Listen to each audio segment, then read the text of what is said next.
আজ আমি আপনাদের নিকট ভিন্ন ধর্মী একটি অপরাধের চিত্র নিয়ে উপস্থিত হয়েছি। এটি হচ্ছে গত 25শে মার্চ সন্ধ্যা 7টায় চুয়াডাঙ্গা সদর থানাধীন সাতগাড়ি এলাকার এক ভিকটিম, তার প্রতিবেশী, সে হচ্ছে আপনার ধর্ষণের সহযোগী এবং সর্দারনি কবিতা।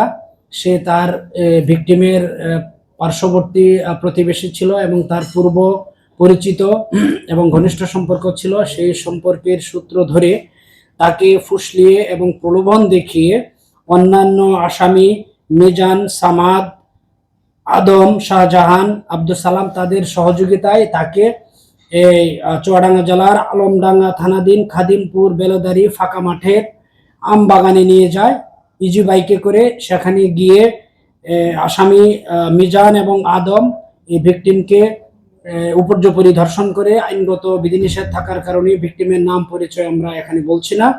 তাকে যখন উপর্যুপরি ধর্ষণ করা হয় তখন তার আর্তচিৎকারে তাকে আবার এই অপরাধীরা সদর থানার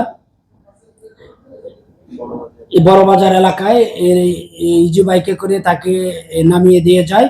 এই ঘটনার পরে আসামি পক্ষ এই ভিকটিমকে মামলা না করার জন্য বিভিন্নভাবে হুমকি ধামকি দিতে থাকে। এক পর্যায়ে এটা আমাদের কাছে যখন সংবাদ আসে তখন আমাদের অতিরিক্ত পুলিশ সুপার সদর সার্কেল, আমাদের অতিরিক্ত পুলিশ সুপার ক্রাইম সহ থানার অফিসার ইনচার্জ সকলকে আমরা এই বিষয়টি দেখার জন্য নির্দেশনা প্রদান করি এবং ঘটনার সত্যতা যাচাই সাপেক্ষে এই ধর্ষণের সহযোগিনী সর্দারনি সহ আমরা সর্বমোট 6 জনকে গ্রেফতার করেছি এবং যারা সংঘবদ্ধ ধর্ষণ করেছিল সেই 2 জনকে আমরা গ্রেফতার করেছি।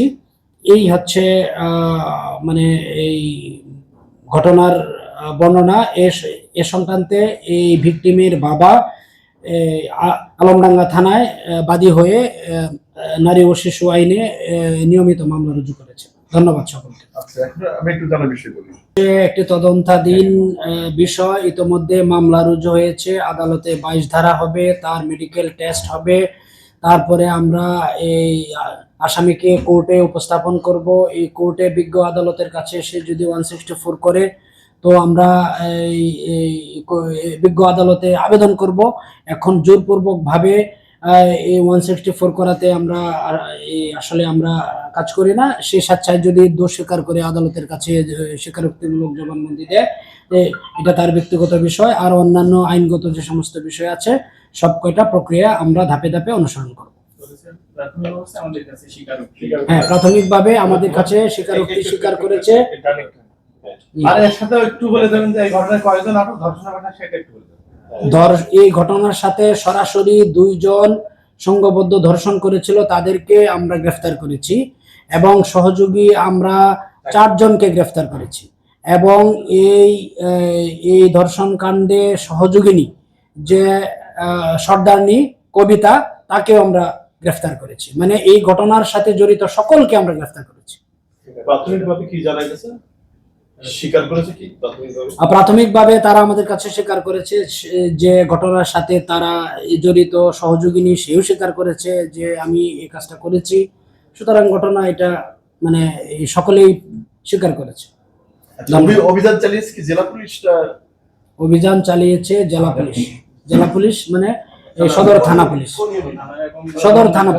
চুয়াডাঙ্গা সদর থানা পুলিশ। এবং মামলা আমরা ঘটনা পরবর্তীতে ঘটনাস্থলটা যেহেতু আলমডাঙ্গা থানাধীন, মামলাটা রুজু হয়েছে আলমডাঙ্গা থানায়, কিন্তু আসামি গ্রেফতার প্রাথমিক যে তদন্তের কাজ এটি করেছে চুয়াডাঙ্গা সদর থানা পুলিশ।